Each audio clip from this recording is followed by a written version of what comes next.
Guys এই পাখি নিজের থেকে বড় ডিমে তা দিতেছিল, আর তখনই ডিম ফুটে বাচ্চা বের হয়। ये क्या फिर से चौंक गए? अबे कौन है बे तू? ये क्या है? আন্দার পোলা তুই কে আমারে আর দেখতে দেখতে শকুনের বাচ্চাটা অনেক বড় হয়ে যায়। এই বাপ পাখি ভাবতেছিল আমার বাচ্চা আমার মতো হবে, শকুনের মতো হয় কেমনে।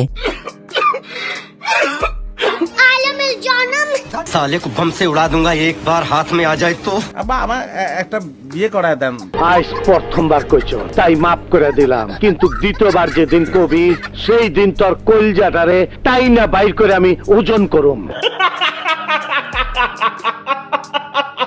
যাই হোক, পাখি শকুনকে মুরগি শিকার করা শেখাতে যায়। এ বলদ বমের পিন খুলে মুরগির ঘরে মেরে পালিয়ে যায়। মুরগি বমটা শকুনের দিকে ছুড়ে মারে।